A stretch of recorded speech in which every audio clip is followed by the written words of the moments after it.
현재 우리의 다이어트 성적이 아직까지 큰 진전이 없는 데에는 대상자들의 합리적 의심이 실종된 것도 한몫하고 있어요. 빨간 여왕이 마법으로 여러분의 눈을 가려버린 건지 아니면 스스로 가린 건지는 알 수 없지만 좀 심하다 싶을 정도로 전혀 의심을 하지 않고 있죠.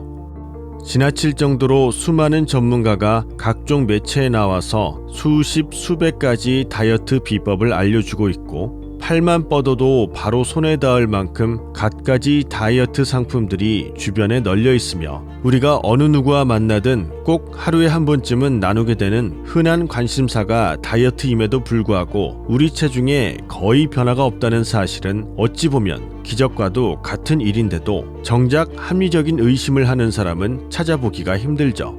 더군다나 살이 안 빠지면 그런 정보나 상품을 의심하지 않고 황당하게도 가장 먼저 자기 자신부터 책망을 하기 일쑤예요.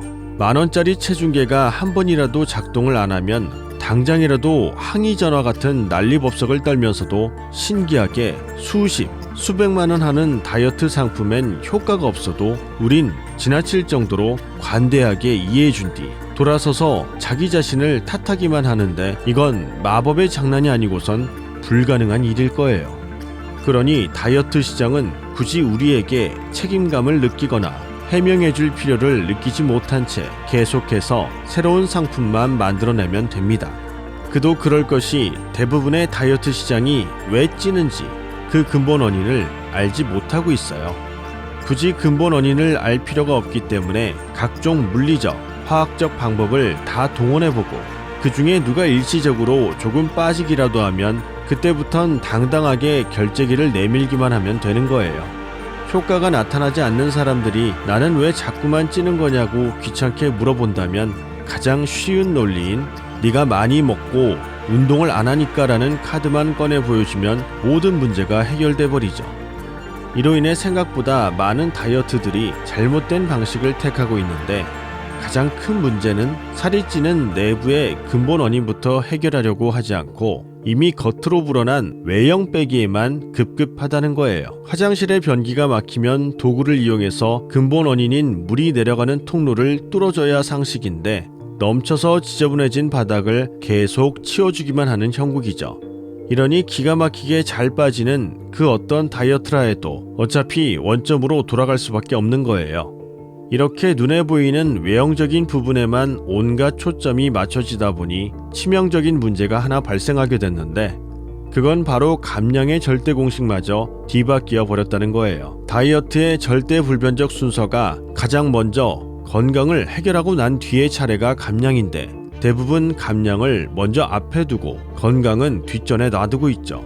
건강보단 당장 눈에 보이는 외모가 급하기 때문이에요.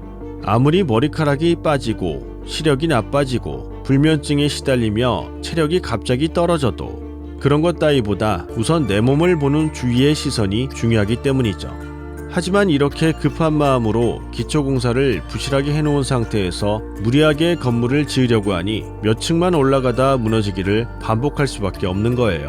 우리 몸을 건강하게만 만들어 놓으면 살은 가만히 둬도 알아서 빠지도록 설계되어 있지만 이게 무슨 말인지 좀처럼 난해하게 들릴 거예요. 대통령만 뽑으면 부통령은 알아서 해결되는 문제인데 자꾸 부통령을 먼저 선출하려고만 하는 상황인 거죠. 대부분의 사람들이 살이 점점 찌면서부터 그 뒤로 건강이 안 좋아졌으니까 우선 살만 빼면 그 뒤에 건강은 자동으로 알아서 좋아지는 거 아니냐고 생각하지만 이건 순리와는 정반대가 되는 잘못된 생각이에요. 먼저 건강이 안 좋아져서 그 뒤에 살이 찐 것이고 건강을 먼저 해결해야 그 뒤에 살이 빠지게 되는데 그게 그거 아니냐고 할 수 있지만 이건 실로 대단한 착각이고 이 단순한 순서 차이의 결과는 생각보다 엄청나죠. 이제 우린 이 순서를 다시 뒤집는 작업을 해야만 합니다.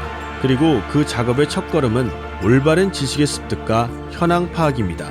이제부터 과체중인 사람들에게서 공통적으로 관찰되는 현상을 나열해 볼 거예요.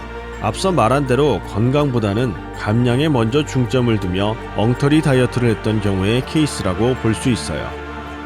가장 먼저 첫 번째로 머리가 빠지는 탈모가 진행됩니다.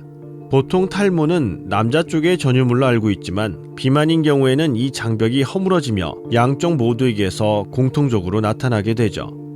물론 모두가 그런 건 아니지만 이 경우 머리카락 두께가 점점 얇아져 머릿속이 보이기 때문에 여성 같은 경우 상당한 스트레스로 작용하게 됩니다.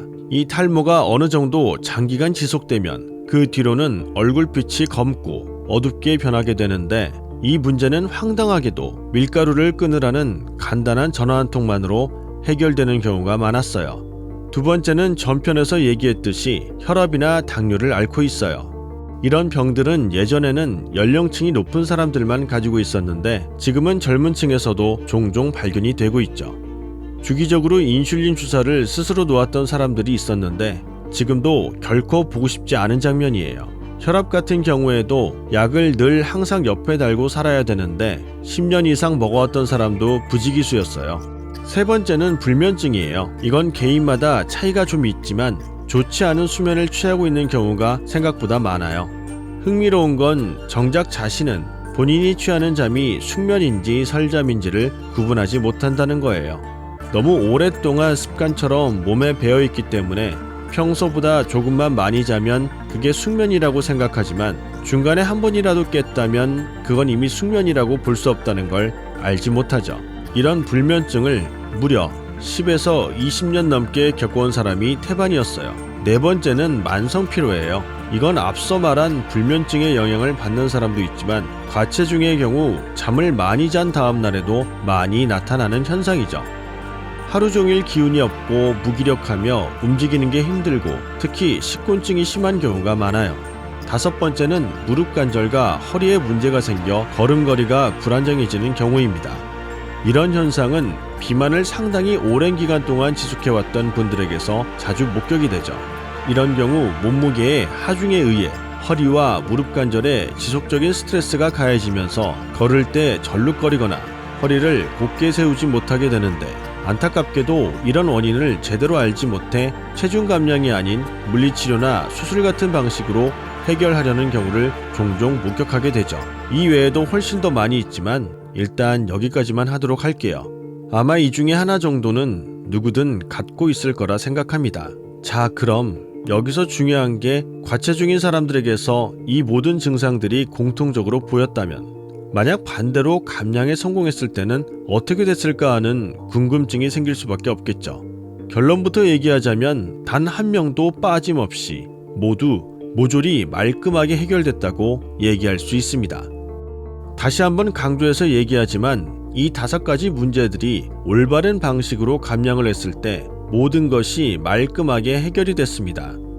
만약 방금 한 이 얘기가 거짓이라면 나의 이야기는 오늘이 마지막 편이 될 수밖에 없을 거예요.